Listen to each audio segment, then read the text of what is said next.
വർഷം 2019 കണ്ണൂരും കാസർഗോഡുമായി പ്രവർത്തിക്കുന്ന ഒരു ജ്വല്ലറി ശൃംഖല നടത്തുന്ന നിക്ഷേപ തട്ടിപ്പിനെതിരെ നിരവധി നിക്ഷേപകർ പരാതിയുമായി രംഗത്ത് വരുന്നു. അതിനു പിന്നാലെ ചുരുളഴിഞ്ഞത് രാഷ്ട്രീയ കേരളം മുഴുവൻ കാതോർത്തിരുന്ന വലിയ വിവാദങ്ങളുടെ കൊടുങ്കാറ്റിനാണ്. ചെറുവത്തൂരിലെ ഫാഷൻ ഗോൾഡ് ഇന്റർനാഷണൽ, ഗമർ ഫാഷൻ ഗോൾഡ് ഇന്റർനാഷണൽ, പയ്യന്നൂരിലെ ഫാഷൻ ഓർണമെന്റ്സ് പ്രൈവറ്റ് ലിമിറ്റഡ്, തലശ്ശേരിയിലെ നുജൂം ഗോൾഡ് പ്രൈവറ്റ് ലിമിറ്റഡ് എന്നീ സ്ഥാപനങ്ങളുടെ പേരിലാണ് നിരവധി ആളുകളിൽ നിന്നും നിക്ഷേപം സ്വീകരിച്ചത്. 5ഉം 10ഉം ചേർത്ത് വെച്ച് ജീവിക്കുന്ന സാധാരണക്കാരെ വഞ്ചിച്ച് തട്ടിപ്പ് സംഘം തട്ടിയെടുത്തത് 130 കോടിയുടെ നിക്ഷേപം. ആദ്യ കേസ് രജിസ്റ്റർ ചെയ്തത് 2020 ജൂൺ മാസത്തിൽ. കാസർകോട്ടെ ചന്തേര പോലീസ് സ്റ്റേഷനിൽ കേസ് രജിസ്റ്റർ ചെയ്തതിന് പിന്നാലെ കാസർകോട്, കണ്ണൂർ, കോഴിക്കോട് ജില്ലകളിലെ പോലീസ് സ്റ്റേഷനുകളിലേക്ക് പരാതി പ്രവാഹം. മുൻ MLAയും മുസ്ലിം ലീഗ് സംസ്ഥാന നേതാവുമായ MC ഖമറുദ്ദീനും പൂക്കോയ തങ്ങളും ഉൾപ്പെടെ 21 പേരാണ് കേസിലെ പ്രതികൾ. പരാതികൾ ലഭിച്ച് ഏതാനും മാസങ്ങൾക്ക് ശേഷം 2020 നവംബറിൽ MC ഖമറുദ്ദീൻ അറസ്റ്റിലായി. ഒളിവിൽ കഴിഞ്ഞ പൂക്കോയ തങ്ങളും പിന്നീട് പോലീസിന്റെ പിടിയിലായി. ആൾക്കാർക്ക് നിയമപരമായി നിക്ഷേപം നടത്താനും അതിൽ നിന്ന് ഇൻകം ഉണ്ടാക്കാനുള്ളൊരു സാഹചര്യം വലിയ കമ്പനികൾ ഒക്കെ നൽകുന്നെങ്കിലും അതുപോലെ നമ്മുടെ നാട്ടിലുള്ള ആൾക്കാർ ഇപ്പോഴും അതിനെക്കുറിച്ച് അവെയറല്ല, അതിനെക്കുറിച്ച് ബോധവാന്മാരല്ല. ഇത്തരം തട്ടിപ്പുകൾ പിന്നെയും ചെന്ന് ചാടുന്നൊരു സാഹചര്യം. പണവും സ്വർണവും നഷ്ടപ്പെട്ടത് മുഴുവൻ സാധാരണക്കാർക്ക്.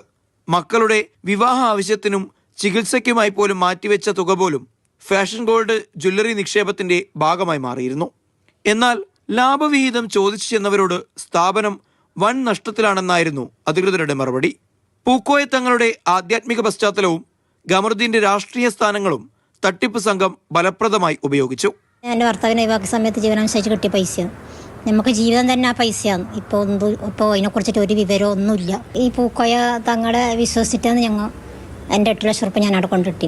സംസ്ഥാന ക്രൈംബ്രാഞ്ചും EDയും കേസിന്റെ അന്വേഷണം ആരംഭിച്ചതോടെ ഓരോ ഡയറക്ടർമാരും തുടരെ പിടിയിലായി.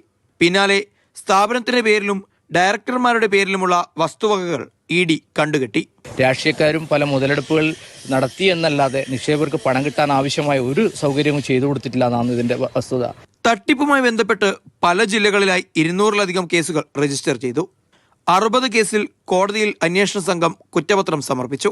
തട്ടിപ്പ് കേസ് വലിയ തോതിൽ രാഷ്ട്രീയ വിവാദങ്ങൾക്കും വഴിവെച്ചതോടെ 2ാം തവണയും MLA കുപ്പായം അണിയാമെന്നുള്ള MC ഖമറുദ്ദീന്റെ സ്വപ്നം ഇല്ലാതായി.